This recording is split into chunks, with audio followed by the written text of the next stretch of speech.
नमस्कार, मैं अनुरंजन कुमार। देश में सदी की सबसे बड़ी हवाई त्रासदी अहमदाबाद से आई बेहद दुखद खबर।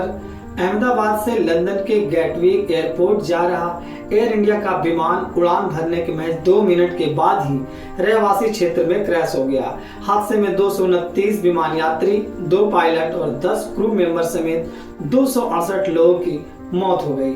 विमान में 230 यात्री सवार थे। एक यात्री चमत्कारिक रूप से बच गया है। विमान एयरपोर्ट के बाहर मेघानी में सिटी सिविल हॉस्पिटल और बीजे मेडिकल कॉलेज के हॉस्टल पर जा गिरा। वहां 27 लोगों की मौत हुई। इसमें 5 डॉक्टर और अन्य शामिल हैं। विमान में सवार गुजरात के पूर्व मुख्यमंत्री विजय रूपानी का भी निधन हुआ है। देश गुरुवार को सदी के सबसे बड़े विमान हादसे से करा उठा। एयर इंडिया के बोइंग 787 ड्रीमलाइनर विमान ने दोपहर 1:38 में जैसे ही अहमदाबाद के सरदार वल्लभ भाई पटेल अंतर्राष्ट्रीय हवाई अड्डे से रनवे नंबर 23 से उड़ान भरी। विमान कैप्टन सुमित सबरवाल और फर्स्ट ऑफिसर क्लाइंट कुंदन उड़ा रहे थे। हादसे से पहले पायलट ने एसीटी को मिड-डे कॉल दिया था।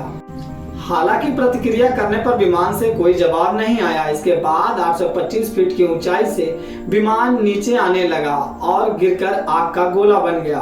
Black box, flight data recorder और कॉकपिट वॉइस रिकॉर्डर की तलाश जारी है। गृह मंत्री अमित शाह, उड्डयन मंत्री राम मोहन नायडू और अहमदाबाद पहुंचे। शाह ने कहा, विमान में 1.25 लाख लीटर ईंधन था।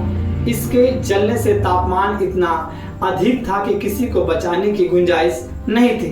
प्रशासन को मृतकों की पहचान के लिए 1000 से ज्यादा डीएनए टेस्ट कराने होंगे।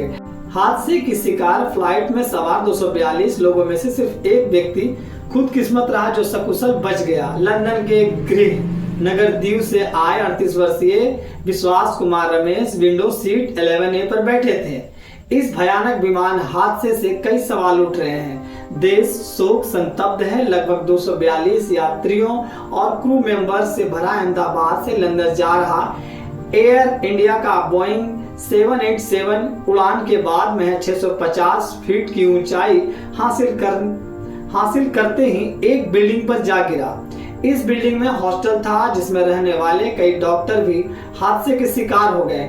उड़ान के समय विमान की स्पीड अनुमानतः 240 किलोमीटर प्रति घंटा से ज्यादा थी, यानी जहाज का बिल्डिंग पर इम्पैक्ट असाधारण संयोग से नहीं हुआ होगा। बिल्डिंग से टकराने से पहले कॉकपिट के आपत्तिजनक मिड-डे मैसेज दिया गया था। हाल के वर्षों में विमान यात्रा आम जन के यातायात का साधन बन चुकी है, लेकिन यह घटना भारतीय एविएशन सेक्टर पर अंतरराष्ट्रीय स्तर पर नकारात्मक प्रभाव डालेगी।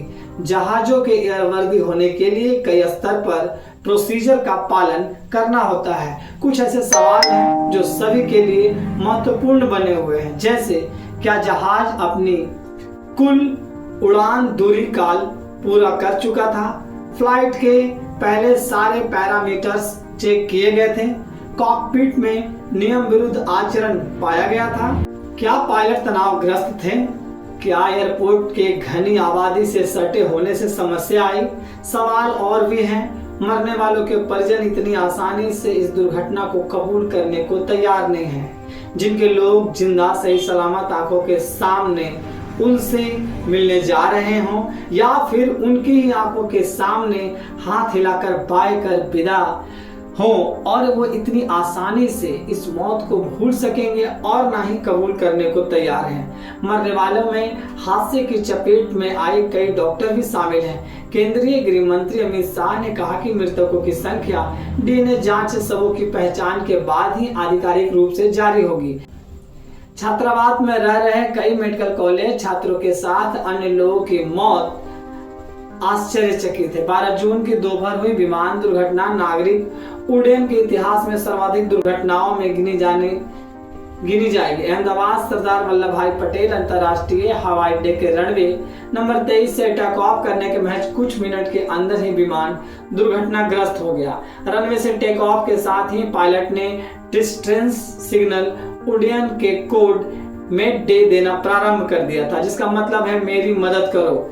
3 बार मिड डे बोलकर पायलट ने एयर ट्रैफिक कंट्रोल को यह सूचना दी कि विमान में बहुत गंभीर समस्या आ गई है, तत्काल सहायता आवश्यक है और यह दुर्घटनाग्रस्त हो सकता है। मिड डे सुनने के बाद एयर ट्रैफिक कंट्रोल के कई प्रयास कि पायलट से बात हो, लेकिन यह संभव नहीं हुआ क्योंकि विमान तब तक दुर्घटनाग्रस्त हो चुका।